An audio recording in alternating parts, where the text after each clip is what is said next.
La théologie, voilà une discipline qui n'a pas tellement bonne presse.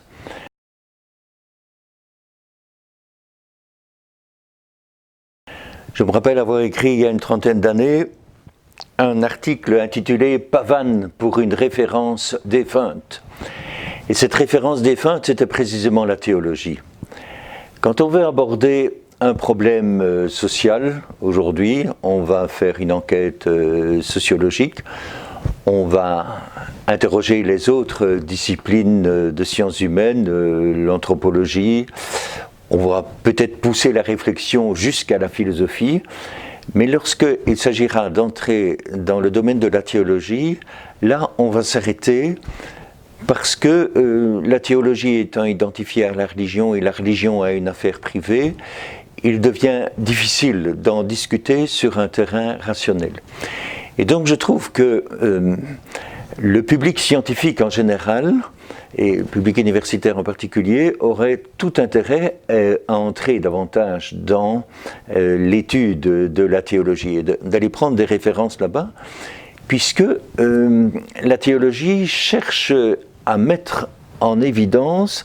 un certain nombre de mouvements spirituels, ceux de l'alliance entre Dieu et l'homme, qui peuvent expliquer pas mal de phénomènes qui se passent aujourd'hui dans notre société. La théologie a inspiré la façon de lire les textes, elle a inspiré notre imaginaire, elle a inspiré l'art de nos sociétés, elle a inspiré bien sûr la morale et peut-être aussi les évolutions de la morale d'aujourd'hui. Et donc, il y a là un trésor qu'il importe de découvrir. Ça, c'est, disons, du point de vue du scientifique qui aborde la réalité, et donc l'intérêt de la théologie. Plus spécifiquement, pour les chrétiens, je dirais que la théologie, telle qu'elle sera présentée au moment du colloque, la théologie permet de se situer entre, d'une part, une pratique dévotionnelle qui va toucher le cœur, et d'autre part, une recherche scientifique, mais poussée dans les derniers retranchements de l'analyse qui n'auraient plus rien à voir avec la vie personnelle. Et donc, je pense que la théologie doit à la fois être une discipline rigoureuse où la raison est engagée, mais ce n'est pas la raison sèche d'un académisme froid, c'est une raison qui s'applique à un contenu qui engage la personne elle-même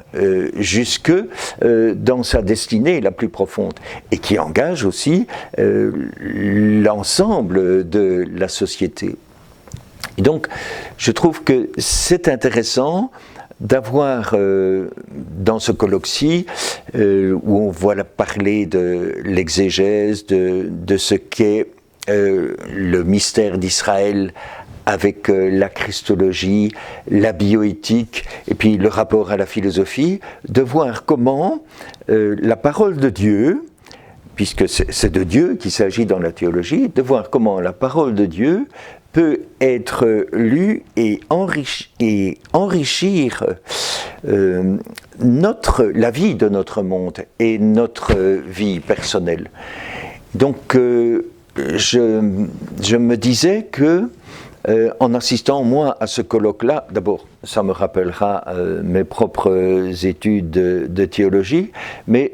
ça va renourrir ce qui me paraît tout à fait important pour notre Église.